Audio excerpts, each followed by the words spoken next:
Welcome to the Kingdom Monologue podcast. Let your ears be open and your heart ready as you join me in exploring the Word of God and the Christian experience in a new and creative way. This is the fourth episode of the Beatitudes series, and it's called Hunger and Thirst. Let's go.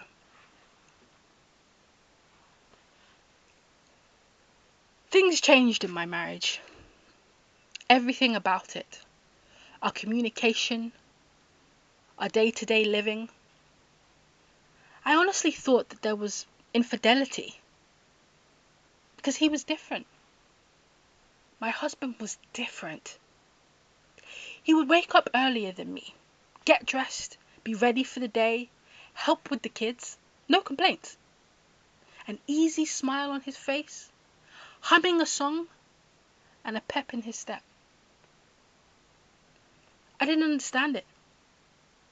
But the worst thing was that he would wake up about an hour earlier than me, sit in our bedroom on one of our comfortable chairs, and have his, what I call, devotional time. Or rather, what he called devotional time. Devotional time. That's what he called it. This was a special time for him. He would pray earnestly, like sincerely, eyes closed, real concentration. He would pray. He would sing softly, beautifully. This was a man who wouldn't even hum when I first met him. But here he was, singing sweet, beautiful songs to God. Then he would read his Bible for ages, so engrossed in it, like he was reading the mysteries of life. I guess in his mind he was. He'd be highlighting as he would read. And then he would write. He explained to me that he was journaling. Journaling. My husband was journaling. Then he would do some more prayer. And he claimed that this prayer was for everybody and anyone. And he would get very exercised and passionate. And then he would be done, ready for the day. He did this every day. It wasn't just the morning though. He had to have a lunchtime devotional. And that was when he would listen to his audio Bible whilst on a 45-minute walk. A 45-minute walk. He was exercising now. He would come back and then journal some more. And then back to work he went.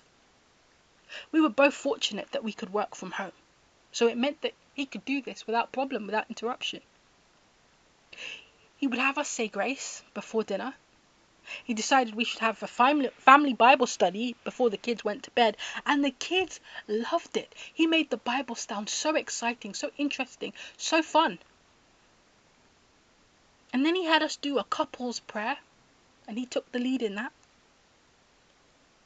And then he had one more nighttime devotional before he went to bed. It was something to see. That wasn't all. There was also his church activities. He moved us from the little C of E church that was at the end of the street, and very convenient for us. The service was just an hour. And had us drive about an hour across London to this Pentecostal church. It was a 10:30 a.m. service. We were rushing out the house, but we had to be on time. We wouldn't be home until about 1. He also attended a Tuesday prayer meeting in the evening and a Thursday evening Bible study. Honestly, it was stressing me out. We had all been Christian in our own way before. I mean, I grew up with parents who were Catholic or something. To be honest, I didn't really understand what they were. We attended church at Christmas and Easter. I think I maybe said some Hail Marys, I don't know, as a kid. To be honest, I didn't really know. I tuned out as soon as I became a teenager. But I guess I subscribed to being Christian. But he changed. He too was barely Christian, but he changed. Things were different. When he became born again, which is the term he called it, It was like he had to consume every single thing to do with God. He couldn't get enough. His appetite for the things of God was insatiable. I guess I felt like I was second best. Yes, he seemed happier, even nicer. But I didn't feel like I was important to him, like I was the center of his world, like I felt I should be. It got to the point one night where I questioned him on it. I confronted him. I asked him why he was so eager, so keen to do all these things for God. He told me that he couldn't get enough of God. He passionately said that God is so big, so vast, so full of greatness that it takes an entire eternity to truly know him. And my husband said he was committed to spending the rest of his life getting to know God and truly know him. I questioned him.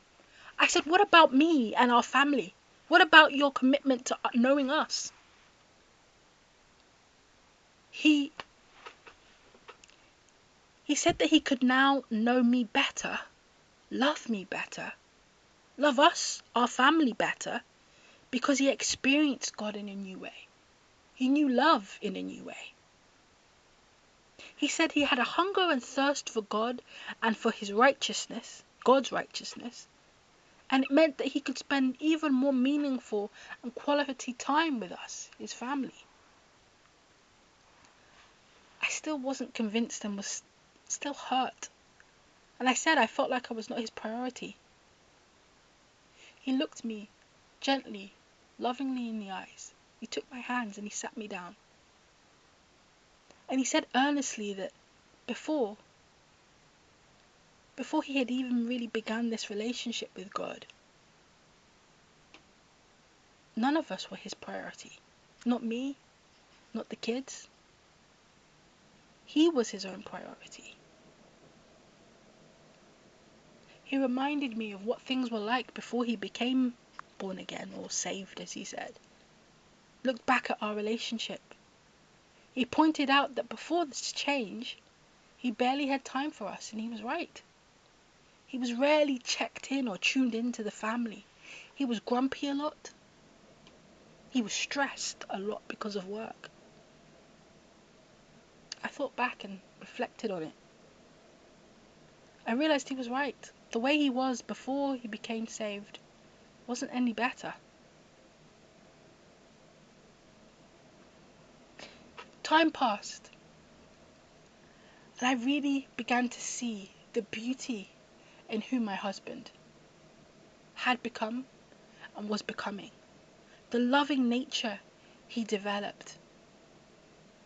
The way he was with our sons, with our kids, he loved them. The way he treated me, I really felt loved by him. I began to like the changes. I liked who my husband had become. I liked seeing the passion for God that he had. It inspired me. And it inspired everyone around us. His colleagues at work noticed a difference in him. He seemed more energetic, more enthused. It led to a promotion for him. Our family, our wider family, was so impressed by who he was and how attentive he was and how serious he was about the things of God. He sowed seeds of salvation into everyone around him, especially me. It led me to think of my own relationship with God and take that step. It led to our kids taking that step. And to us all being able to be hungry and thirsty for God. Thanks for listening. This episode was based again on the Beatitudes, Matthew 5 verses 6 particularly. As a believer, there is a hunger and thirst for God, for righteousness that should develop in us. We want more of him. When you have that relationship with him, you can't help but want more of him. For those of you who don't know Christ, today is that day. You can have that hunger and thirst. He wants to have that relationship with you.